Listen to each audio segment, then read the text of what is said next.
I think one of the interesting things about the story is that there is a sort of didactic lesson to do your utmost to not end up like Dorian ends up.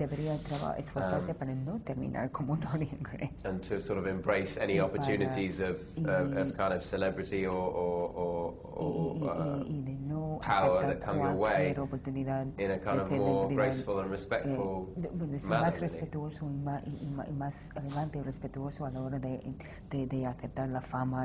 But the orgies, that's the same. Las orgías, por supuesto, que son iguales. What would I do?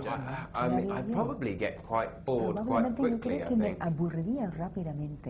I mean, I think that's sort of one of the sort of lessons of the film. Que nos enseña la película, ¿no? Although I would certainly go and see every country of the world first. Yo creo que primero iría a visitar cada país del mundo antes de empezar a aburrirme. I mean, on these press tours I'm getting around quite a few, but there are some. Chanques así de prensa, pues voy viajando bastante, pero still elude me. Pero hay algunos países que no he visitado todavía. He played my father actually in Easy Virtue, and we only had a couple of scenes in which we actually sort of conversed. But they were the easiest scenes of that particular film for me, so I was jumped at the opportunity to play a more complex and interesting relationship, on screen with him, because he had become a friend and a sort of mentor figure in real life. So it was great to kind of try and explore that interesting relationship in this film, because you never really know, despite Dorian being the murderer in the story, actually who the villain is a more interesting question in Dorian Gray, because he's very, very manipulative. Henry Wotton, he's sort of the puppet master of the story, so it's a very interesting character.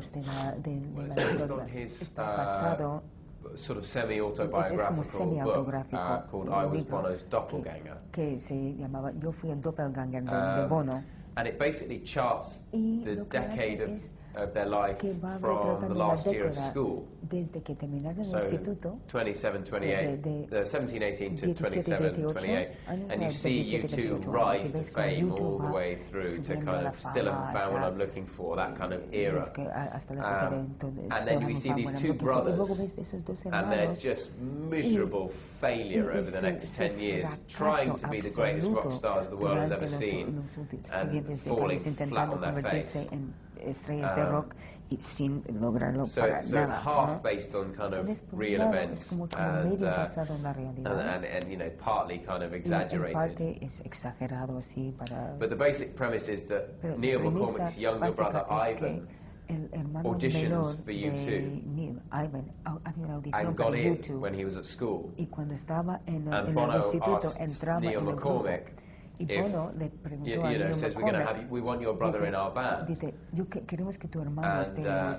Neil McCormick says, no, he's going to be in my band. And at that point, he hasn't even got a band. So he ruins his life and his brother's life. And then 10 years later, the little brother finds out he could have been in U2.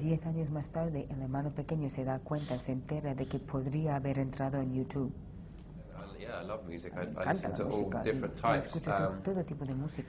And I've always sort of been involved with music as well. When I was at school, I used to play I play drums in jazz orchestras, and I've always sung. When I left school, I sung kind of like Motown. But in Killing Bono, I actually get to sing about 12 rock songs and punk songs and new romantic songs. Locked In was a very small film actually I did in Boston last year. A sort of psychological drama. I just wanted to play a character that was very, very different. With some very interesting twists and very interesting sort of... When I finished the script, there were some very sort of interesting reflections on my own life, sort of perspective that I had. So that was what was interesting about that script for me, but it's a very small film, so it'll probably have a very small release, I would have thought. And The Dawn Treader, of course, has spent 6 months in Australia. it's the best story of all 7 Chronicles of Narnia, and I'm the king now, which is fantastic. And it's just a big old-school roving adventure story with magic. I can't wait to see it. I have a couple of things, but I'm not sure which one I'm going to do yet, so tengo un par de cosas, pero no sé cuál, y espero que en las próximas semanas pueda tomar una decisión sobre uno u otro.